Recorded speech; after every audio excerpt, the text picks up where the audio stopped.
Segurança pública é um assunto que está no discurso de todos os candidatos, de todos os partidos, em todas as eleições no Brasil que eu conheço. Olha que eu conheço o ramo, estou nessa estrada aí há 40 anos. Eu nunca vi nenhuma eleição dos últimos 30 anos para cá em que a questão da segurança pública não seja posta em discussão, e até houve uma onda aí de eleição de policiais, de generais, de coronel, não sei o que e tal, na picaretagem eleitoreira de que essa coisa aí é que vai resolver o problema da segurança. Mas entra governo e sai governo, entra direita, entra esquerda, entra centro no Brasil, e ninguém faz nada. Duas expressões perigosas para uma pessoa que está tentando criar uma corrente de opinião equilibrada. Ninguém e nada. Mas eu vou dizer de novo, ninguém faz nada estrutural para enfrentar devidamente a questão da segurança pública no Brasil. Ciclicamente, a gente vê o assunto vem. A newsletter está tratando disso porque é um desses ciclos. O que está acontecendo nesse momento? Aconteceu o assassinato da Marielle, vereadora do Rio de Janeiro, ou seja, excepcionalmente alcançou-se um político, não que evidentemente não seja de você denunciar com toda a dureza, mas assim, por regra, os políticos, eles estão protegidos. Eu sei disso, porque eu fui governador, fui prefeito e tal, e você tem uma estrutura de segurança. E há uma certa proteção também de nomeada. Os bandidos, entre aspas aí, ou sem aspas, eles preferem pegar as pessoas que não têm maior repercussão e tal, enfim, por covardia. Enfim, mas o fato é que mataram a Marielle no Rio de Janeiro, e essa coisa ficou muito grave, etc, etc. Mataram a mãe Bernadette, e aí a repulsa já é diferente, porque lá no Rio de Janeiro os governos são meio bolsonaristas, então quem matou a Marielle é uma coisa que todos nós temos que fazer mesmo, corretamente, porque até agora não entregaram quem foi o mandante e quais são os motivos reais da morte da Marielle. Mas é muito diferente, por exemplo, da morte da mãe Bernadette, que nós denunciamos na newsletter, que é uma negra quilombola do candomblé, que foi assassinada com 11 tiros dentro da sua casa, assistindo novela, com os netos, com os parentes, tudo dentro. E até hoje, como é o governo do PT na Bahia, ninguém diz quem foi que mandou matar, qual foi o motivo desse assassinato bárbaro da mãe Bernadette. Essas reações já mostram um pouco um problema grave que está na minha hipótese de por que não se faz nada definitivo e estrutural na área de segurança pública, apesar da promessa da discurseira de todo mundo. É que o rebate desse assunto na questão brasileira é muito diferente nas diversas classes sociais. Eu tenho para mim essa hipótese. Primeiro, os ricos privatizaram a sua segurança. A gente sabe disso, os ricos estão andando de carro blindado, os condomínios são cada vez mais fortalecidos com segurança privada, com cerca elétrica, com câmera de reconhecimento facial, com escambau, né? de tudo que há de aparato aí, quanto mais rico, mais sofisticado. Quando não, vão morar fora do Brasil, com uma das razões mais alegadas pelos ricos que estão indo embora morar fora no Brasil, os cabas da Americana moram na Suíça. Ganham seu dinheiro aqui, fraudam a lei brasileira, gozam da impunidade no Brasil, mas moram na Suíça. Pois bem, os responsáveis, os donos das Americanas. O povão também parece que desenvolveu uma espécie de segurança ao seu modo. É uma hipótese para a gente discutir, para entender por que a população vota em sucessivos governos que não lhe dão resposta. Porque, em última análise, se houvesse, de fato, preocupação popular com a segurança, governantes que, pelo menos, não prestem conta de tentar resolver o problema, de mostrar que estão atrás de resolver o problema, não deveriam ganhar eleições. E no Brasil, entra governo, sai governo, não fazem nada, quase que sai. Não fazem nada, né? Não fazem nada mesmo. É porque eu sou muito, assim... Animado. Animado? É. Não, animado não é comovido. Demonstrar sua indignação, ser indignado. Então, veja, por que o povão vota? Quinto governo do PT, vota no Rio de Janeiro nas mesmas pessoas e tal, ou vota na Bahia nas mesmas pessoas, e todo mundo se queixando de segurança. É preciso, para primeiro lugar, parar para pensar. Porque numa sociedade madura, se o assunto é grave mesmo, nós temos que punir os governantes que não tentam resolver o problema. Não é que seja fácil, não, mas eu vou propor aqui algumas coisas que podem perfeitamente e devem ser feitas de forma inadiável no Brasil.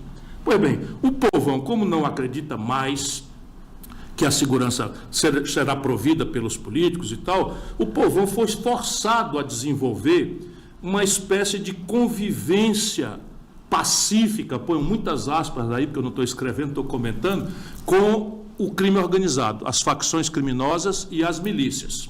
As facções criminosas hoje dão as cartas em todas as grandes e médias cidades brasileiras, em todas. E é um fenômeno que está aí consolidado há pelo menos 20 anos, sem nenhuma inovação institucional. Não se mudou uma vírgula, lei nenhuma para enfrentar esse fenômeno, não se mudou a orçamentação, ou seja, quanto dinheiro você prevê para botar nisso, e não se mudou sequer o padrão de diagnóstico e de enfrentamento dos problemas, como eu, ainda que brevemente, faço nessa newsletter. Eu usei 2 newsletters para comentar, porque o assunto merece uma reflexão mais séria, não pode ser tratado com demagogia, enfim. Pois bem, o que acontece com o povão? O povão foi obrigado no Brasil, dada a impunidade e a absoluta conivência da estrutura do poder, do governo, com as facções criminosas, por ação, muitas já, e por omissão, todas, não é?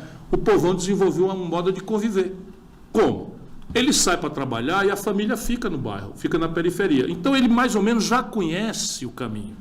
E as facções criminosas manipulam essa sua presença nas periferias do Brasil com 2 linguagens. A primeira é a linguagem do terror. Quem desacatar a ordem do chefão do tráfico, quem desacatar a ordem do chefão da facção, quem desacatar a ordem, está justiçado, sentença de morte. E a outra, que é mais complicado, é o clientelismo. Eles preferem, esses líderes do crime organizado, e isso a gente fica sabendo com clareza, eles fazem um esforço de legitimação para adquirir, ponham aspas aí, o bem-querer do povo. Ora, eles estão recrutando jovens para ser o avião do tráfico e dar para a polícia como se fosse, não é, realmente o enfrentamento do narcotráfico. Tudo mentira. Os grandões não moram na periferia, nenhum deles, moram todos nos bairros elegantes, etc. Aliás, alguém já viu uma ação dessas maluca da polícia entrar atirando para todo lado, com caveirão, com bala perdida, com criança morta e tal? Alguém já viu isso em algum bairro elegante do Brasil? Na Aldeota, em Fortaleza, no Leblon, no Rio de Janeiro, não é, nos Jardins, em São Paulo, não é, em Boa Viagem, no Recife, ou nos bairros elegantes de Salvador? Ninguém vê. Ninguém vê. Isso tudo já tem esse defeito que é de classe e de ir lá para cima do povão e tal. Mas o povão, então, tem muitas vezes mais medo da polícia do que dos bandidos. E não é para falar mal da polícia, não. É que com os bandidos, eles meio que organizam sua rotina. Eles meio que esforçados pelo terror e muitas vezes aliciados, o crime organizado está cooperando com as igrejas, de todas as denominações, embora prefiram esse fenômeno novo das igrejas neopentecostais. E há até igrejas falsas, né, que estão acontecendo. Isso eu tenho muita intimidade para repartir isso com todos vocês. Pois bem, o povo então desenvolve essa convivência, não que não tenha muita repulsa, especialmente as mulheres. E eu estou fazendo esse diagnóstico porque a chave de resolver o problema passa por essa consciência. As mulheres estão vendo os filhos das vizinhas serem recrutados pelo tráfico, pela facção criminosa, e estão indo para a cadeia, ou vão morrer muito breve, muito cedo, muito jovens ainda. E estão com medo que o próximo seja o seu filho. Então elas engolem isso, aceitam isso porque não tem muita alternativa, mas elas estão prontas. Elas não, o povão, mas as mulheres especialmente, estão prontas para, se o governo mostrar confiabilidade, que é no que elas não confiam, não é, ajudar a desfazer essa relação promíscua baseada no terror e no clientelismo. A partir daí, irmão, vamos conversar a coisa como ela tem que ser. Sabe qual é o orçamento da segurança pública do atual governo Lula? Do atual governo Lula? 863 milhões de reais. Milhões com M de mola, M de milho. Só para vocês terem uma ideia se isso é muito pouco ou mais ou menos, eu vou esclarecer. O governo Lula já gastou 1 bilhão de reais, portanto, 300 milhões quase a mais do que com segurança pública, com propaganda. É isso. É exatamente o que eu estou lhe dizendo. E para o ano que vem, Então, agora, tal, vamos lá, vamos lançar um projeto. Toda a vida é isso. Tem um escândalo, mataram os médicos, a sociedade de classe média se assusta, começa a reclamar, a imprensa faz um barulho e tal. Então, lá vem um novo projeto, um novo plano e tal. Vai olhar a grana, meu irmão. Vai olhar a forma de enfrentar o problema para tu ver como é mentira. Pura e simples mentira. O governo Lula propôs para o ano que vem, ou seja, esse ano é o orçamento que foi votado lá para trás pelo Bolsonaro. Pois bem, o Lula, achando muito dinheiro para a segurança e anunciando de forma mentirosa providências, propôs um orçamento 1/3 menor para o ano que vem do que o ridículo orçamento desse ano. Volto a dizer, o orçamento desse ano em segurança pública é menos 250 milhões de reais do que o Lula está gastando com propaganda. Outro dia assisti o jogo do Fortaleza com o Corinthians, 2 propagandas do governo no intervalo só. É assim, você está vendo isso todo dia e tal. Vocês acham que a mídia que recebe essa montanha de dinheiro vai realmente ter equilíbrio para examinar as coisas do ponto de vista do interesse popular? É muito improvável que isso aconteça. Pois bem, o orçamento do ano que vem promete 1/3 a menos do ridículo orçamento desse ano. Então é mentira, não tem nada. Só com dinheiro, eu estou dizendo, não adianta, porque o modo de enfrentar tem que mudar também. Mas sem dinheiro não é possível enfrentar. E como é que é possível enfrentar? Com tecnologia e inteligência.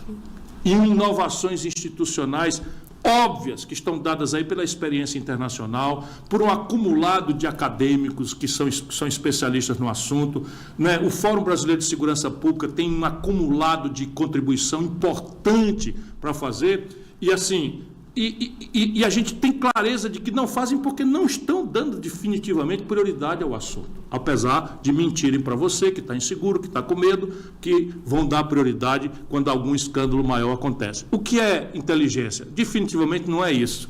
Violência policial, alô Bahia, violência policial, alô Rio de Janeiro, violência policial não resolve o problema. Aparato, confusão, bala perdida, sabe? Isso não resolve. De onde é que eu tiro essa constatação? 20 anos.